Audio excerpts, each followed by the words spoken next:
എല്ലാ മാന്യപ്രേക്ഷകർക്കും പുതിയൊരു വീഡിയോയിലേക്ക് ഹൃദ്യമായ സ്വാഗതം. 1200-ാം ആണ്ട് പുതുവർഷ ഫലത്തെക്കുറിച്ചാണ് ഇന്നത്തെ വീഡിയോയിൽ പ്രതിപാദിക്കുന്നത്.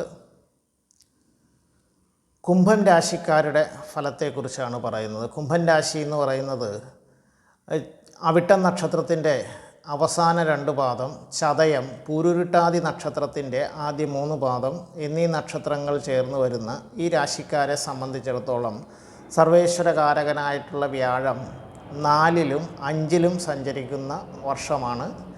ശനി ജന്മത്തിലും 2-ലും സഞ്ചരിക്കുന്നു. രാഹു 2-ലും ജന്മത്തിലും സഞ്ചരിക്കുന്ന കാലയളവുമാണ്. വളരെ അനുകൂലമായിട്ടുള്ള ഒരു പുതുവർഷ ഫലമാണ് കുംഭൻ രാശിക്കാർക്ക് വരാൻ പോകുന്നത്.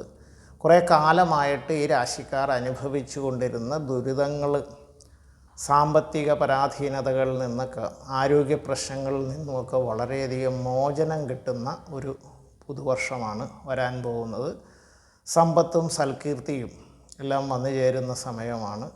ആഗ്രഹിക്കുന്ന കാര്യങ്ങളൊക്കെ ഈശ്വരാധീനത്താൽ സാധിച്ചു കിട്ടുന്ന സമയമാണ്. സന്താനങ്ങളെ കൊണ്ട് ഗുണങ്ങൾ, സന്താനങ്ങൾക്ക് വിദ്യാഭ്യാസം, അതുകൂടാതെ അവരെ സംബന്ധിച്ചെന്താണ് വിവാഹം നടക്കാൻ സാധ്യതയുള്ള സമയം. ഉപരിപഠനത്തിനായിട്ട് വിദേശത്ത് പോകാൻ ആഗ്രഹിക്കുന്നവർക്കും ഒക്കെ വളരെ അനുകൂലമായിട്ടുള്ള സമയമാണ്. ഉദ്യോഗാർത്ഥികൾക്ക് പലവിധ നേട്ടങ്ങളും അനുകൂലമായിട്ടുള്ള ട്രാൻസ്ഫറും പ്രൊമോഷനും ഒക്കെ പ്രതീക്ഷിക്കാം. കുറേ കാലമായിട്ട് ആഗ്രഹിച്ചിരുന്ന ഗൃഹം, വാഹനം ഇത്യാദി കാര്യങ്ങളൊക്കെ വന്നു ചേരുന്ന ഒരു സമയമാണ്. സന്താന ഗുണം പ്രതീക്ഷിക്കാവുന്ന സമയമാണ്.